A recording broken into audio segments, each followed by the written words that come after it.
যশোর বিমানবন্দরে করোনার খবর জানাতে আমাদের সাথে যুক্ত আছেন সহকর্মী ফরহাদ হোসেন। ফরহাদ, বিমানবন্দরের যাত্রীদের স্বাস্থ্য পরীক্ষার আওতায় আনা হচ্ছে কি এবং কি ধরনের পরিকল্পনা সেখানে নেওয়া হয়েছে, সব মিলে সেখানকার পরিস্থিতি জানাবেন। ধন্যবাদ চৈতি। আমি এই মুহূর্তে আছি যশোর বিমানবন্দরে, অর্থাৎ এখানকার যে বিমান, সেটা সকালকার বিমান, সেটা 10টা 45-এ যশোরে ল্যান্ড করবে। তো ইতিমধ্যে অনেক যাত্রীরা আসা শুরু করেছে, অর্থাৎ আমি বিমানবন্দর কর্তৃপক্ষের সঙ্গে কথা বলেছি।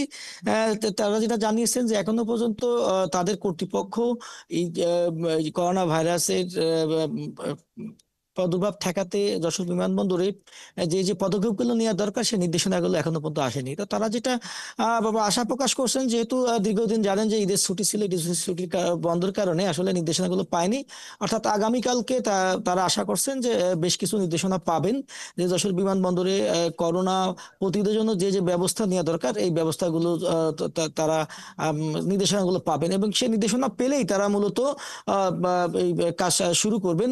তবে আপনাকে জানিয়ে রাখি যে আমি সকালে এসে যেটা দেখেছি যে এখানে দায়িত্বে যারা আছেন, বিশেষ করে এয়ারলাইন্স যারা কর্তৃপক্ষ রয়েছে, এরপরে বিশেষ করে যারা নিরাপত্তার দায়িত্বে আছেন এবং যারা ব্যাগ স্ক্যান করতেছেন, এই যারা এখানকার যারা দায়িত্ব পালন করছেন, তারা আমরা দেখেছি যে সবাই কিন্তু করোনা যে রয়েছে মুখে মাস্ক ব্যবহার করতেছে। এবং এখানে দেখেছি যে অনেকেই দেখছি যে বিশেষ করে যারা সিকিউরিটি দায়িত্ব পালন করে, তারা কিন্তু আমরা দেখেছি হ্যান্ড স্যানিটাইজার ব্যবহার করতেছে। এটা কর্তৃপক্ষ নির্দেশনা না দিলেও কিন্তু এখানে যারা দায়িত্ব পালন করছেন, তারা কিন্তু গতকালকে থেকেই তারা মুখে মাস্ক ব্যবহার করতেছেন এবং আহ, তারা নিজেদের তারা হ্যান্ড স্যানিটাইজার ব্যবহার করতেছেন।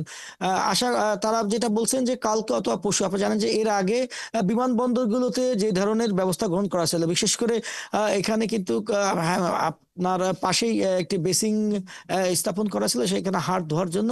এর পাশাপাশি থার্মোমিটার, এখানে শরীরের তাপমাত্রা মাপার যে মেশিন গুলো থাকবে। এর পাশাপাশি আরো যে যে ধরনের ব্যবস্থা নেওয়া দরকার, বিমানবন্দর কর্তৃপক্ষ কিন্তু সেই ধরনের ব্যবস্থা নেওয়ার জন্য কিন্তু ইতিমধ্যে তারা প্রস্তুতি গ্রহণ করেছে, এবং তারা অপেক্ষা রয়েছেন যে বিমান মন্ত্রণালয় থেকে যে নির্দেশনা দেবে সেই নির্দেশনা তারা পালন করার জন্য কিন্তু প্রস্তুতি রয়েছে, এবং তারা সেটা শুরু করার জন্য তারা প্রস্তুত। আর একটা বিষয় জানিয়ে রাখি যে গতকালকে কিন্তু আমরা দেখেছি যে হসপিটালে যশোরে যে একজন করোনায় আক্রান্ত হচ্ছে নতুন করে, অর্থাৎ এই যে আরো আক্রান্ত হচ্ছেন এই আক্রান্ত হচ্ছেন এর ভিতরে মানুষের ভিতরে কিন্তু জনসচেতনতা প্রয়োজন, এবং মানুষ কিন্তু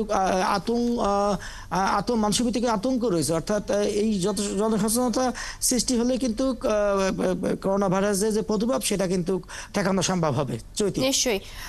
ফরহাদ, আপনাকে ধন্যবাদ, আপনি যুক্ত ছিলেন আমাদের সাথে। যশোর বিমানবন্দরে করোনার পরিস্থিতি জানাচ্ছিলেন সহকর্মী ফরহাদ হোসেন।